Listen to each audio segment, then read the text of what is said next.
চিংড়ি মাছ পছন্দ করে না এমন কেউ নেই। আমরা চিংড়ির রেসিপি একটি দুর্দান্ত রেসিপি, টক মিষ্টি ঝালের সমারোহে তৈরি এই রেসিপি।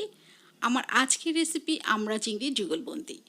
সুপ্রিয় দর্শক, আপনারা যে যেখান থেকে আমার ভিডিও দেখছেন সবাইকে আন্তরিক শুভেচ্ছা। ভিডিও শুরু করবার পূর্বে আমি সবার কাছে অনুরোধ করব, যারা আমার চ্যানেলটিকে এখনও সাবস্ক্রাইব করেননি তারা সাবস্ক্রাইব করে আমাকে সাপোর্ট করবেন এবং বেল আইকনটিকে অন রাখবেন আমার নতুন নতুন ভিডিওগুলোর আপডেট পাওয়ার জন্য। তাহলে চলুন আমরা মূল ভিডিওতে চলে যাই। আমি এখানে প্রায় 10 থেকে 12টি আমড়া এভাবে ফালি করে কেটে নিয়েছি, আর এই আমড়াগুলোকে আমি খুব সুন্দর করে ধুয়ে নিয়েছি।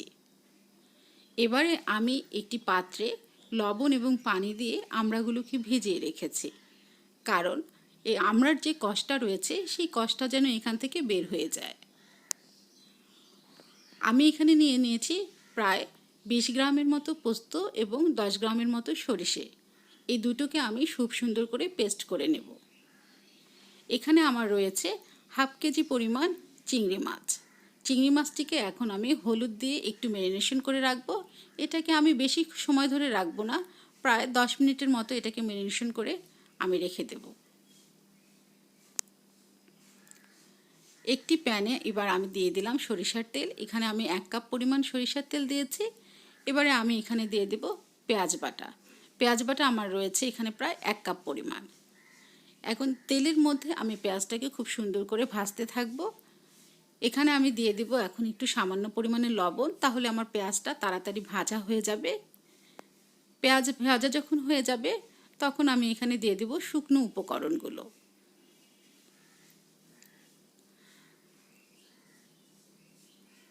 আমি এখানে দিয়ে দিলাম 1 চা চামচ লাল মরিচের গুঁড়ো, 1 চা চামচ ধনে গুঁড়ো, 1 চা চামচ জিরার গুঁড়ো, 1 চা চামচ আদা বাটা, 1 চা চামচ হলুদ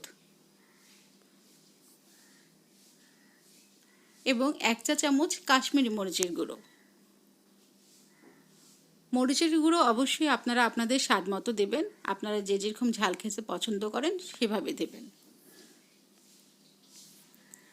এবারে আমি মশলাটাকে খুব সুন্দর করে কষিয়ে নিয়েছি এবং তেলটা যখন উপরে চলে এসেছে তখন আমি এখানে কেটে রাখা আমড়াগুলো দিয়ে দিয়েছি। আমড়াটা আগে দিয়েছি কারণ আমড়াটাকে আমরা সুন্দর করে সেদ্ধ করে নেব। চিংড়ি মাছটা দেবার ফলে কিন্তু আমড়াটা সেদ্ধ হবে না, আর চিংড়ি মাছটা বেশি সেদ্ধ হয়ে গেলে শক্ত হয়ে যাবে, তাই আমড়াটাকে আমরা আগেই সেদ্ধ করে নেব। এবারে আমি একটু পানি দিয়ে এটাকে ঢেকে দেব। প্রায় 5 মিনিট এটাকে আমি কুক করবার পরে ঢাকনাটা তুলে নেব। আমার এখানে যখন তেলটা উপরে চলে আসবে তখন আমি বুঝবো যে এটা আমার সেদ্ধ হয়ে এসেছে। আমার আমড়া এখানে সেদ্ধ হয়ে এসেছে। এবারে আমি এখানে দিয়ে দিব চিংড়ি মাছগুলো। চিংড়ি মাছগুলো দিয়ে এখন এটাকে আমি খুব সুন্দর করে কষিয়ে নেব। এটাকে আমি 2-3 মিনিট ধরে কষাবো।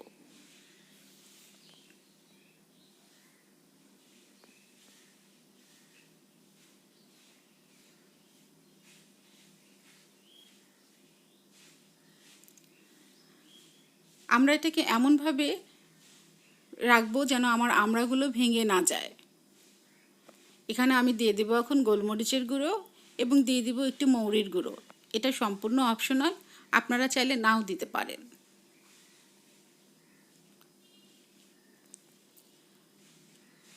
এখন এটাকে আমি আরেকটু নেড়েচেড়ে দেব।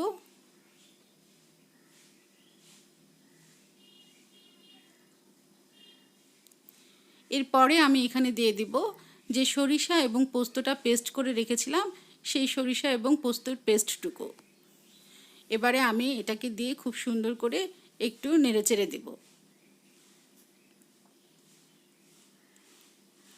আমি সেই সাথে এখানে সামান্য পরিমাণ চিনি দিয়েছিলাম, আপনারা ইচ্ছে করলে চিনি নাও দিতে পারেন। আমি একটু দিয়েছি টেস্টটাকে একটু টক ঝাল মিষ্টি এই টেস্টটা নিয়ে আসবার জন্য। খুবই সামান্য পরিমাণে প্রায় হাফ চা চামচ পরিমাণ আমি একটু চিনি দিয়েছিলাম, জাস্ট আমার টেস্টটাকে ব্যালেন্স করবার জন্য।